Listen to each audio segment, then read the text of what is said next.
Williams. J'aimerais souhaiter la bienvenue au Premier ministre et aux députés provinciaux qui se trouvent ici aujourd'hui.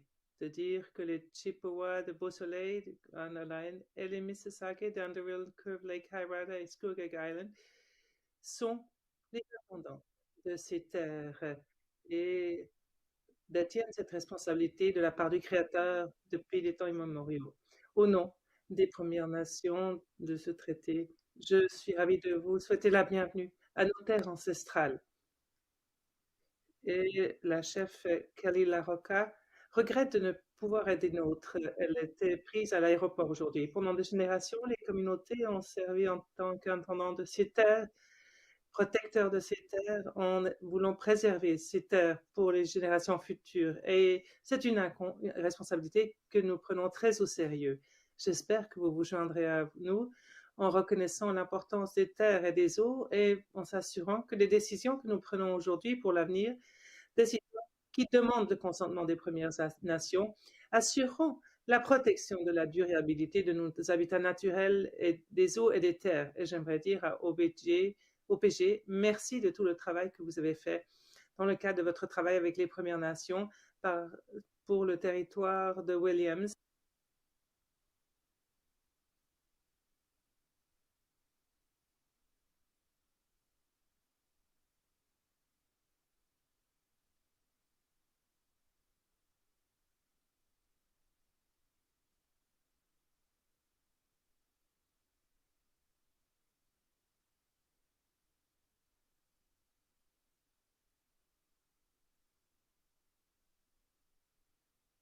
Alors que nous avançons plus loin dans le domaine de l'énergie propre, ce qui va limiter les émissions.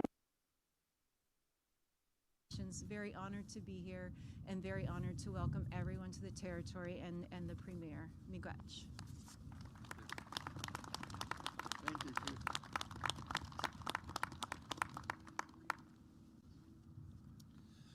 Good morning, and miigwech, Chief Carr, for your warm welcome to our territory, your territory. Your communities are integral to the development of new generation here, and we are committed to building positive and mutually beneficial relationships with you. At each stage of the Darlington New Nuclear Project, we have prioritized engagement with Indigenous communities whose rights or interests may be impacted by the project's development. I've been very fortunate to spend time listening to Indigenous people whose lands we operate on, and not too long ago spent a day with Curve Lake Chief Weetung, in part canoeing the Trent River. And what I learned that day and many days like it since is that OPG can be a positive advocate for change. It has become increasingly clear that OPG will be stronger for listening to and working with Indigenous nations with common purpose and a shared focus on building a better tomorrow. And this week I did have another opportunity to visit Martin Falls, a fly-in First Nation north of Thunder Bay. And again, it was a humbling experience to provide me with the opportunity to deepen my understanding of the challenges faced by the community and discuss areas of interest and ways we can partner that are mutually beneficial. These conversations are shaping our thinking as a leader and our company's resolve to advance reconciliation. Our respect for the constitutional rights of First Nations, Métis, and Inuit people is the foundation of our Reconciliation Action Plan, which includes actions that will factor into project planning and further form of engagement. Thank you for all of you for being here today, and I will now turn it over to Durham MPP Todd McCarthy.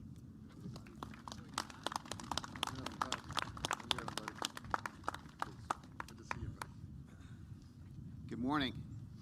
It's an honor to be here with Premier Ford and my colleagues and our ministers of the Crown and the Mayor and Regional Chair and all of you.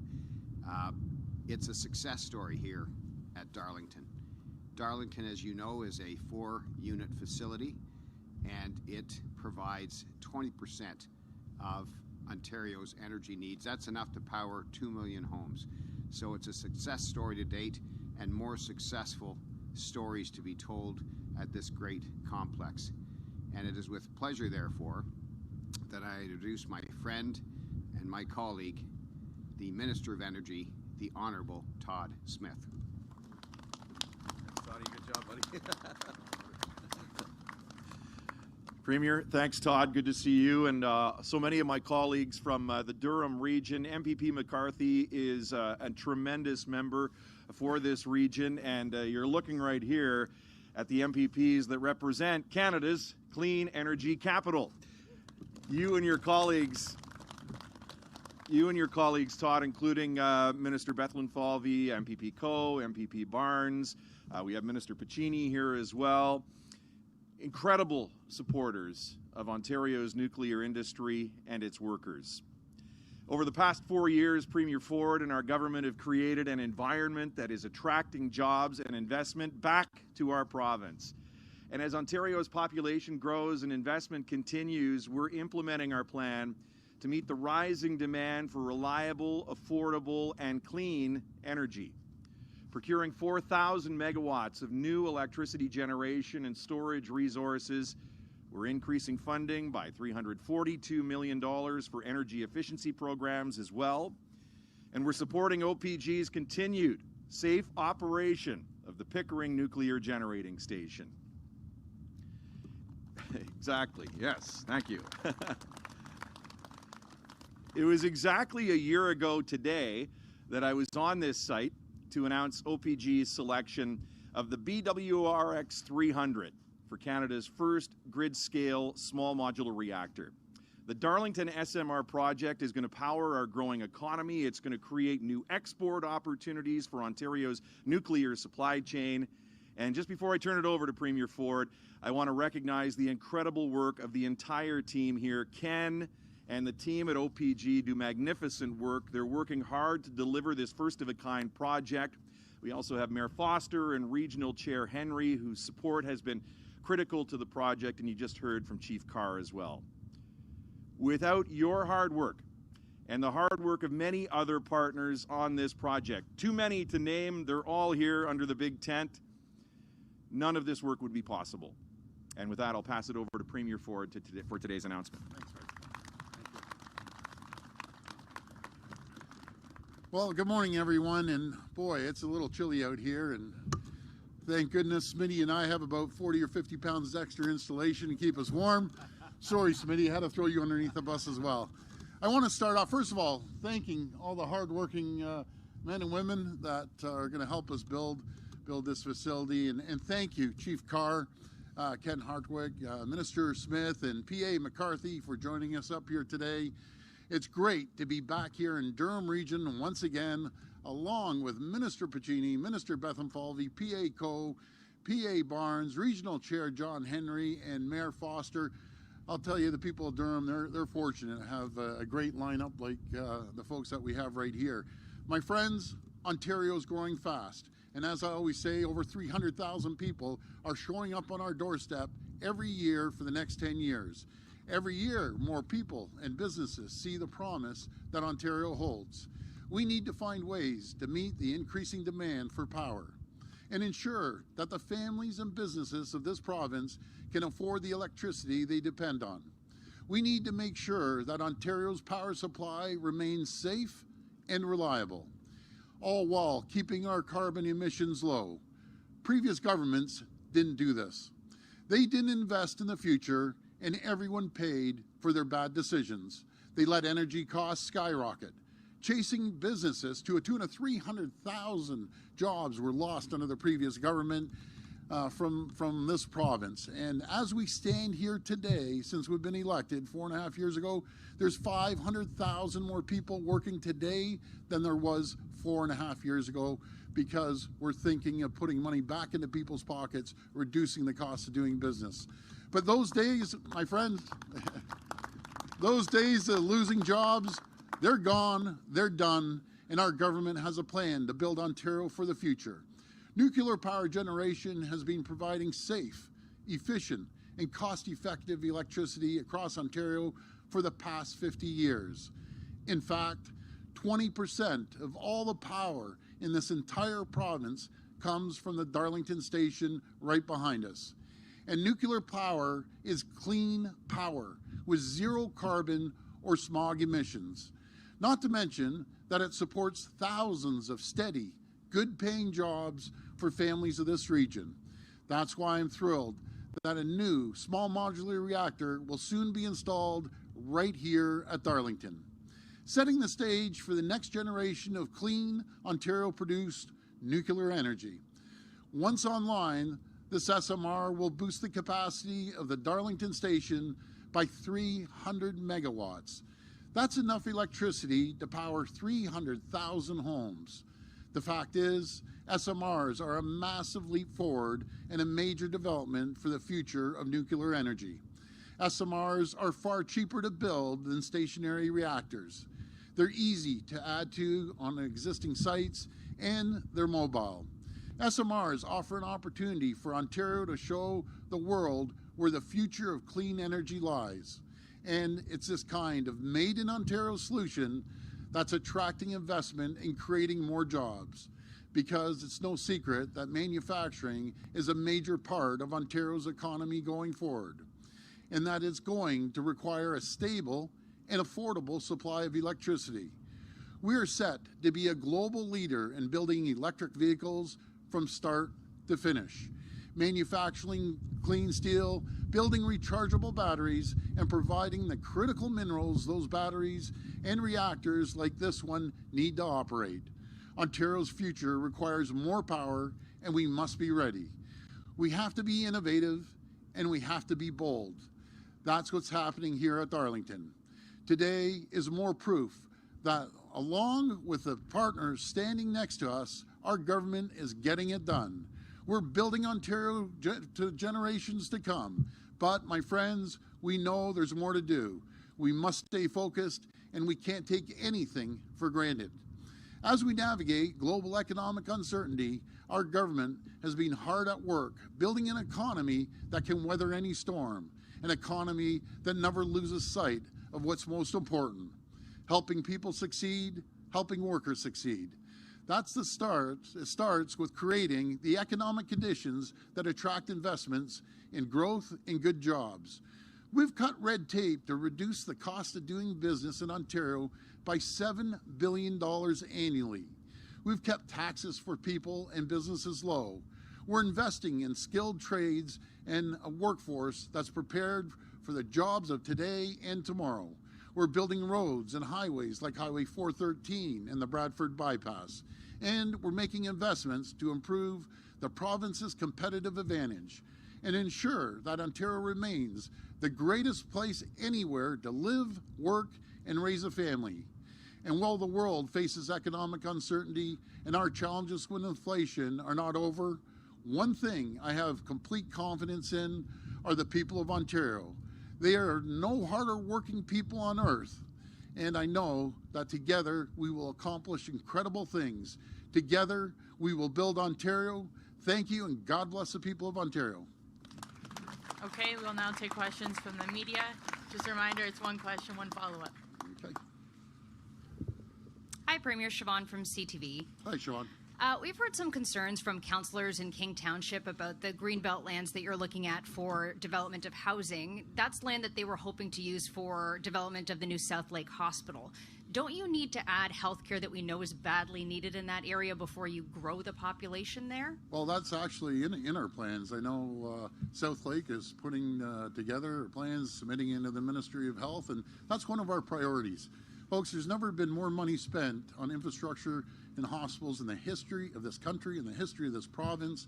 We're spending over $40 billion, and that number is growing, on 50 sites across Ontario. There isn't a region in this province that's not either getting a massive expansion or getting a brand new hospital. So that's something that we're going to be looking at, and I know the people of Durham are also looking forward to a new hospital. I don't know if you've paid attention to this, but what's been happening at York Memorial Collegiate in Toronto, it's in your nephew's riding. A lot of school violence there, concerns from parents that their kids aren't safe. We're hearing the same from staff as well.